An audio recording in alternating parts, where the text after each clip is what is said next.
Now, there is perhaps no greater example of political betrayal over at least the last 20 years than what we have seen from the UK Conservative Party. For the last 14 years, the Conservatives have been in power in the UK, and every major Conservative promise has been broken. The UK border is wide open. Mass immigration is destroying the United Kingdom. Radical, far-left politics has been injected into the military and to the public service. Parts of Great Britain are completely unrecognizable. And all of that is why they are destined for major defeat tomorrow. However, Nigel Farage and his Reform Party are back in the mix, and they have had remarkable success at energizing disenfranchised British voters. The Reform Party may not win many seats. They may not win any seats at all. But one thing is for certain, they have shaken up the election in the UK, and Nigel Farage has put himself and his party well and truly into the middle of the ongoing debate as to what happens to the UK Conservative Party. Well, joining us now on the Faulkner Show to preview tomorrow's election in the UK is journalist, documentary filmmaker, and the US correspondent for GB News, Steven Edginton. Steven, thank you so much for joining us on the show. Thank you so much for having me. So by the time most of our audience see this show, it'll be a day before the English head to the ballot box to vote in an election which we basically already know the winner. We know that Keir Starmer is going to form a government at this point. But the question I have for you is this: what is the UK going to look like after 5 years, or maybe even more, of a Keir Starmer-led Labour government? I think people have to look no further than what the UK looks like after 14 years of the Conservative government and after 13 years of Tony Blair before that. We have had, ever since 1997, a uniparty in the United Kingdom.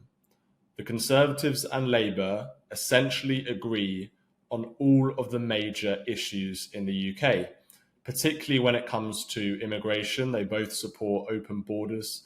The Conservatives claim they don't, but in reality, they've increased numbers to record highs.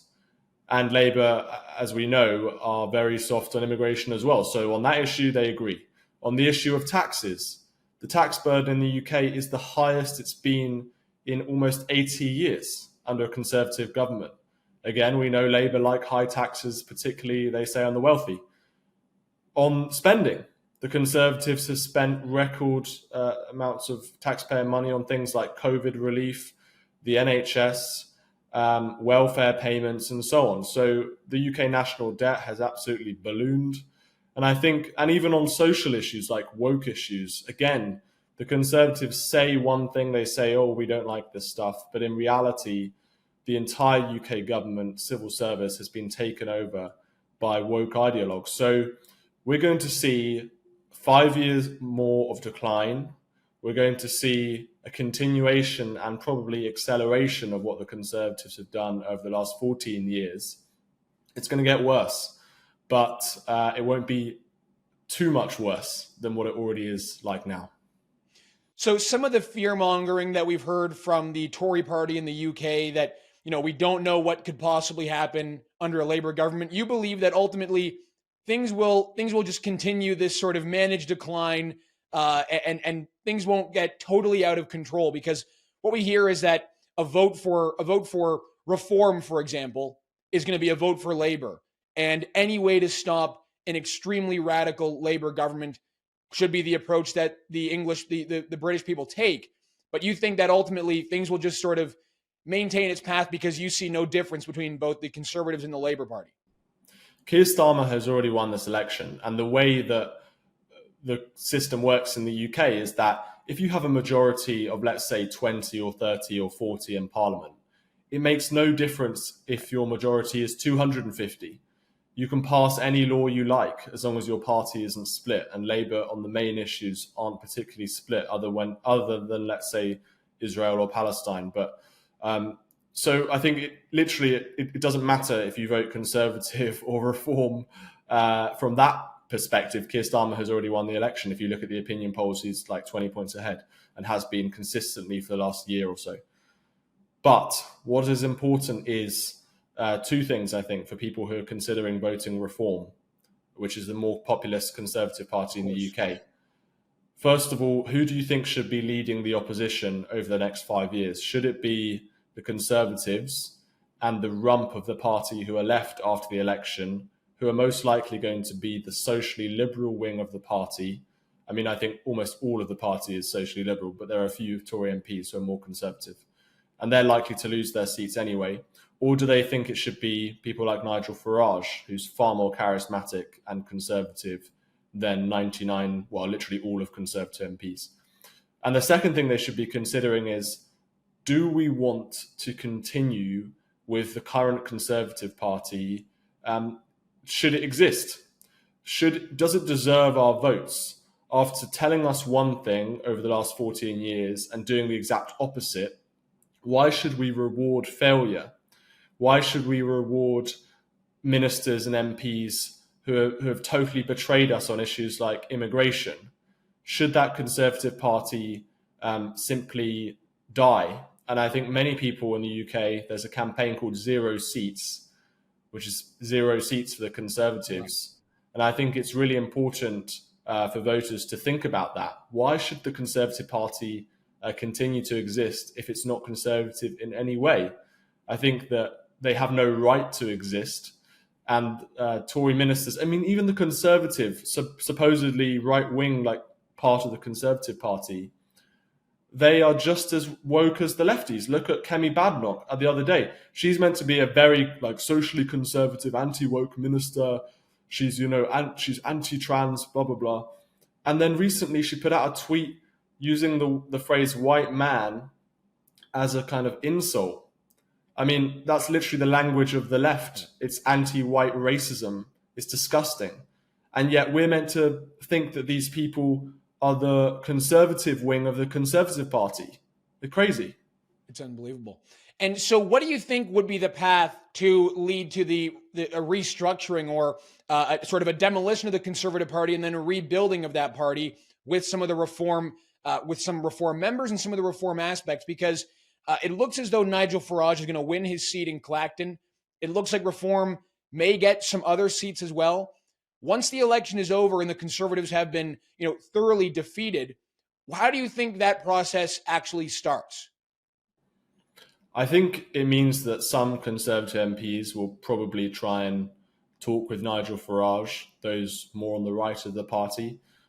And I think it's a really difficult decision for Nigel, because should he get into bed with these people who have simply admitted failure for the last 14 years?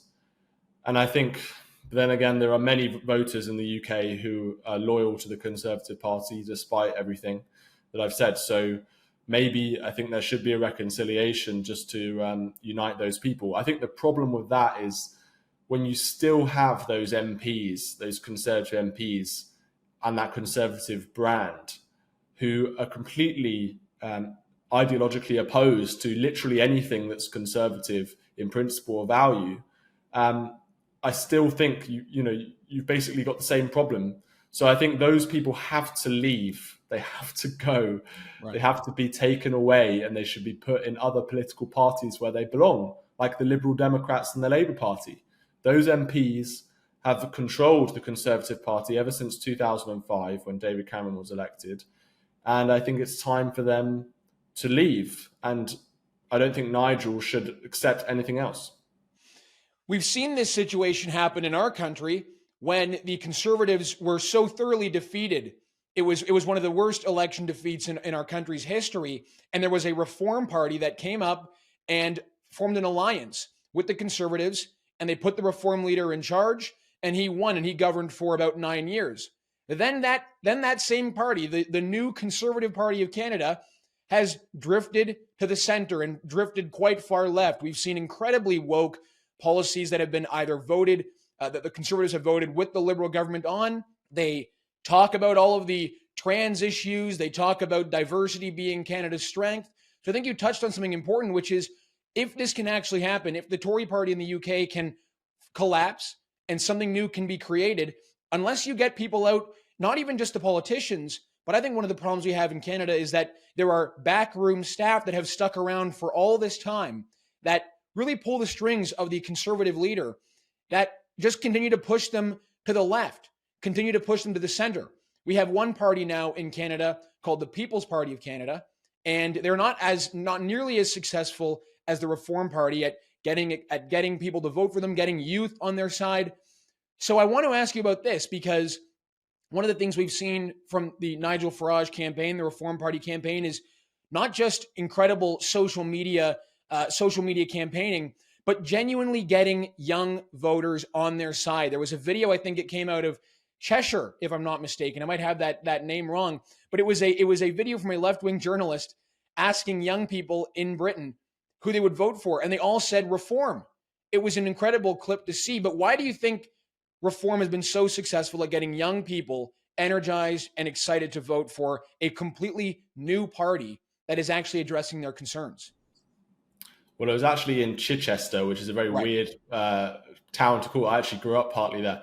As you say, these Reform, like young voters, teenagers even, were saying they're going to vote for Reform. I think, and I've interviewed Maxime Bernier, by the way, and I think that I don't know if he's a very alluring politician for young people in Canada. I don't know, but Nigel, he's got such charisma. There's a real kind of aura around him. He seems very authentic, and he really is the most powerful weapon that the populist right in the UK has. He's got huge name recognition. He's one of the most well-known politicians in the country. I think there's an opinion poll that said he was even more well-known than Keir Starmer, who's the Labour Party leader, who's going to be Prime Minister next week. So, look, I think you need the right people on your campaign team. I think you're right to talk about the backroom staffers. And let's compare those who work for the Reform Party to those who work for the Conservatives. The Reform Party has a good, dynamic young team who are great at social media. They've been putting out some really fun and entertaining stuff, and they've had a huge reach. The Conservatives, they are essentially staffed by young careerists. I know many of these people. Some of them are nice. Some of them were and have been friends. But unfortunately, I think 90% of the people who work behind the scenes in the Conservative Party are either ideologically sort of vacant. They have no views whatsoever beyond wanting to further their own political careers. If you look at what's called we have SPADs in the UK, special advisors. These are kind of like advisors to ministers and so on.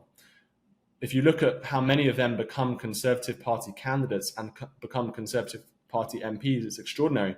You get these people who come out of university, go straight to work for the Conservative Party HQ, become a SPAD, and then become an MP. They have no life experience. They're total careerists, total opportunists, and they're not conservative in any way. So the party, I think you're right. Like, the people who run the Conservative Party need to go. The people who are Conservative MPs need to go. If there's going to be any resemblance of anything ideologically conservative in that party. And in terms of reaching younger voters, look across Western Europe, look across Eastern Europe. Young people are voting for populist nationalist parties. Look at Poland. The Konfederacja Party, which is the populist party in Poland, it's the most popular party amongst young people. Look at France, the National Rally. They're attracting young people in droves. Even Germany, the AfD is attracting young people. In the UK, to an extent, we've seen opinion polls where Reform are doing well amongst young voters, like 20% of young voters, 18 to 24. One opinion poll said they were voting for Reform UK. The Conservative Party were 5th amongst young voters. So I think young people are just as angry as anyone else in terms of not being able to buy a house. I know Canada has a huge issue with that, so does the UK.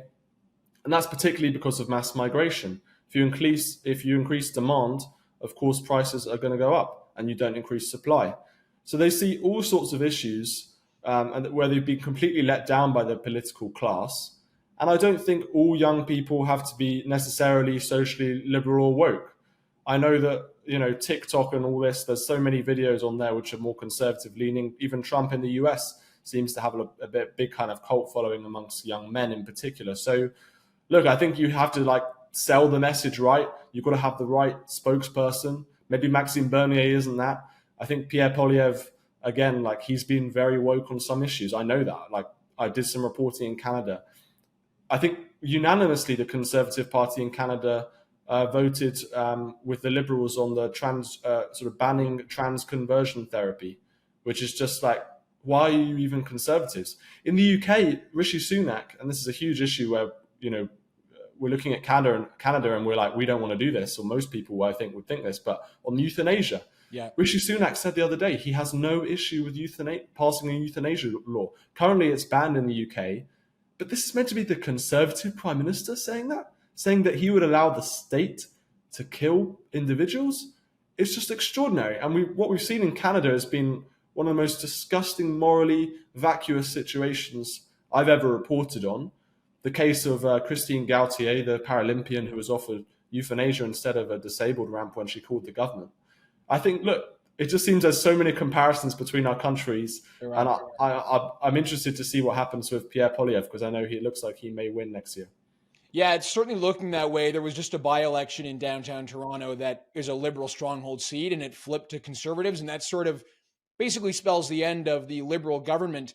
But I want to bring it back to immigration, because just as it is a major topic of debate in your country, and it is leading the election dialogue, in Canada, we have a major problem, not with illegal immigration, but an open borders, legal immigration scam that's really going on in our country.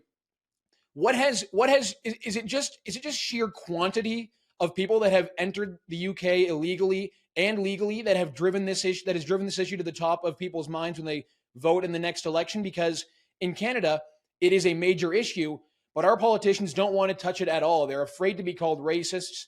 They're afraid to be attacked as xenophobic, anti-immigration. What exactly has triggered this becoming the biggest issue in the UK right now? It's the numbers and it's where the people are coming from. We've seen millions of people arrive from Africa and Asia, from third world countries into Britain over the last 20 years.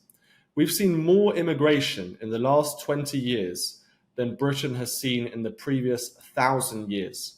We saw more immigration in 2022 in 1 year than the entirety of net migration to the UK between 1964 and 2000. That's 46 years. In 1 year. How is our health system meant to cope with that? How is the housing system or housing supply meant to cope with that? How are you meant to book a dentist appointment or a GP surgery when you have so many people entering the country? And putting the economics to one side, the cultural change that brings to a nation when you're importing millions of people from Africa and Asia, from countries which have entirely different backgrounds, societies, religions, culture to yours, and you don't think that's going to change your own country, your own country's culture? I don't think Britain is the same country it was 20 years ago. Britain used to be 99.9% white British, the demographics in the 1950s. It's now 74%. We've gone down from, I think, in the last 20 years, something like 83% white British, or maybe 85%, to 74%, 73%. This is an unprecedented demographic shift in the entirety of British history. We've never seen such a huge change in the ethnic makeup of our country. And I don't think many of these people share the same roots, the same culture as native-born British people do. Now, look, maybe diversity is great. Maybe diversity is a strength. Maybe multiculturalism is one of the most successful policies possible. I think that most British people think it's been a disaster for Britain. I don't think they recognize the country they're in anymore. They see people speaking foreign languages constantly in big cities like London. They see crime go up. They see social cohesion evaporate. We used to have a high trust society. The president of Singapore, Lee Kuan Yew, he came to the UK, I think in the 1940s, and he was just absolutely stunned by how trusting people were. He wrote this famous passage in his book about seeing a kind of honesty box. I think he was maybe some newspapers people were selling or something, and people would just put the money in the box, and people were just trusted to do that. And he said, basically, wow, how can a society, how can a culture create such a high trusting environment, and he wanted to replicate that in Singapore. If he came to the UK today, he wouldn't see any of that. That has totally evaporated, and that's because of mass migration. So yeah, you can call us racist, and that's what's going on in the UK media right now. Right. Channel 4, a left-wing news company, they went undercover in a Reform Party campaign in Clacton where Nigel Farage is standing, and they secretly recorded a random volunteer saying racist things about the Prime Minister. And it's like, that's currently dominating all of the UK news coverage of the election right now. One old man said some nasty racist things about Rishi Sunak, secretly recorded by a left-wing journalist, and that is the headline in the UK news. That's what they think is the most important issue of this election. One random volunteer saying something racist, when, as I say, the Conservatives have just flooded the country with millions of people from all around the world, and we're meant to care about one man saying something racist? I don't care.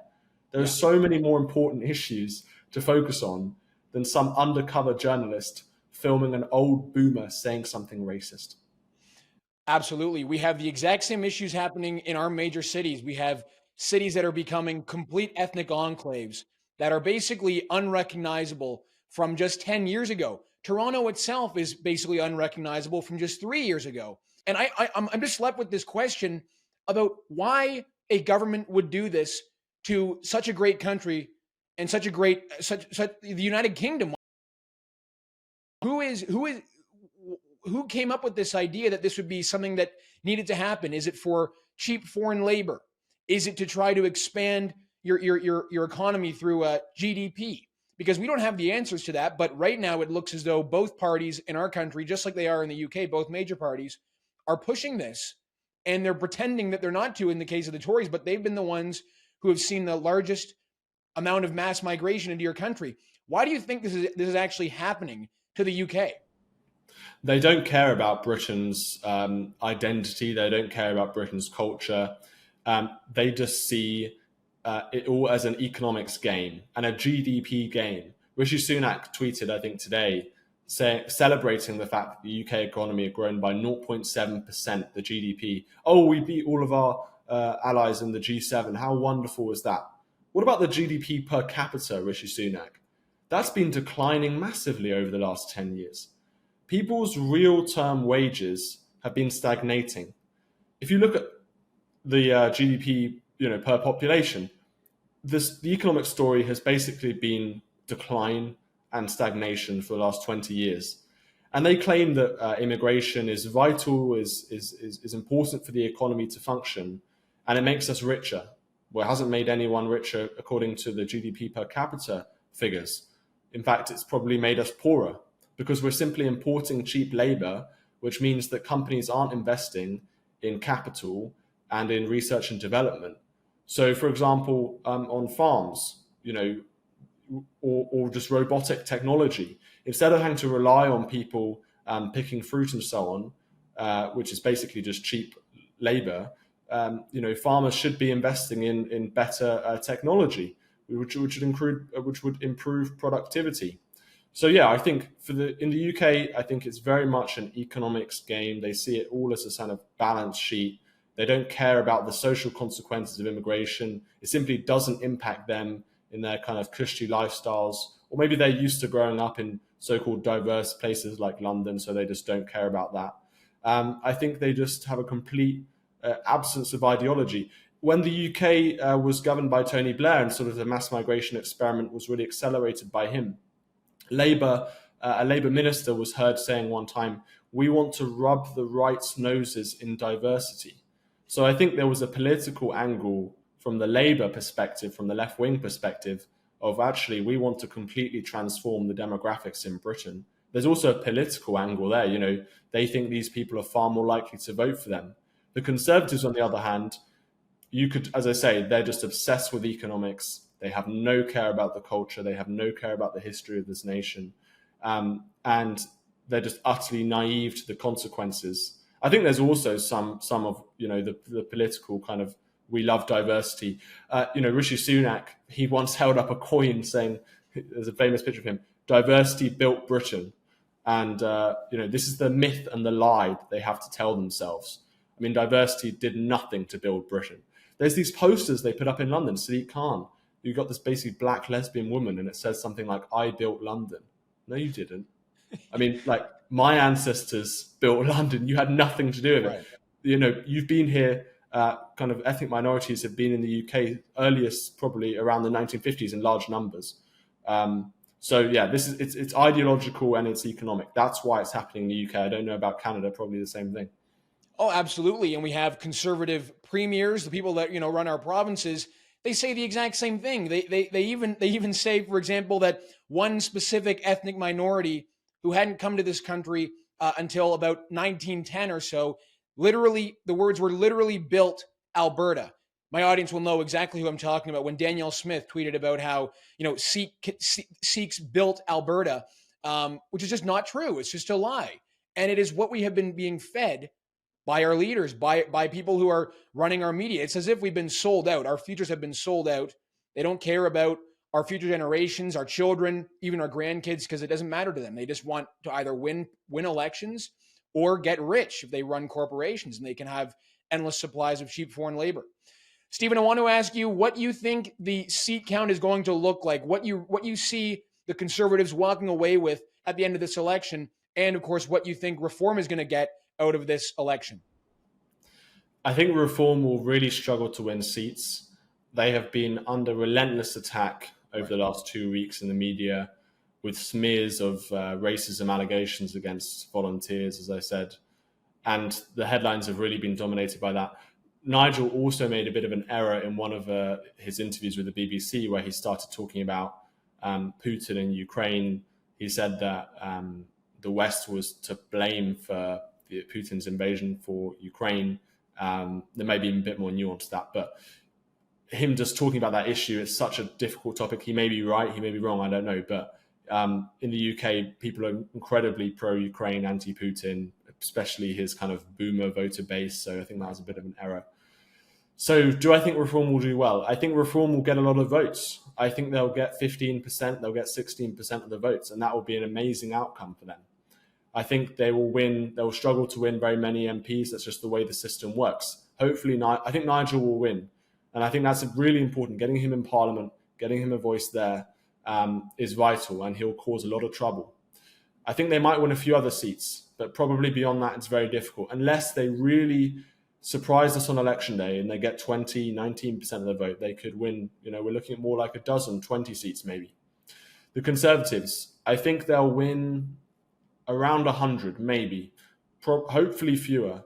But I think they'll win around 100. I think this message of basically, if you don't vote for us, Labour are going to get in, that is quite strong for many Conservative voters who are just terrified of Labour, rightly, because Labour will do terrible things. I mean, they're going to lower the voting age to 16. They're going to import many more people into the UK. They're going to probably going to allow people, non-UK citizens, to vote in the election. They're going to tear up the constitution. They're going to do terrible things. But as I said, only a little bit worse than what the Conservatives have done. So, and I think Labour will win a big majority. But as I said, it doesn't matter. Once you get beyond 50, 60 seats, it really doesn't make an impact. It really doesn't. You can pass whatever law you kind of want with that kind of majority. Unless you're the Conservative Party, you win 80-seat majority in 2019, and then you decide basically to self-implode and decide to govern like Justin Trudeau. So if Keir Starmer decides to govern like Donald Trump, maybe he'll lose his majority next time round, but I think that's highly unlikely. Yeah, unfortunately, I don't see that happening. But I hope that Reform can make a dent. I hope that something seriously positive can happen. And from everyone that I've spoken to, who is British, who is voting in this, they all say the same thing. They want to see the Conservative Party decimated after this, because, as you rightly point out, they have sold the British people out. They have completely lied to them. Well, we're going to see what happens. That'll be tomorrow. Pay attention to the Canadian audience. Pay attention to what happens, because we may be seeing something major happen in the UK, and maybe that can trickle down into Canada. All right, Steven Edginton, thank you so much for joining us. Thank you.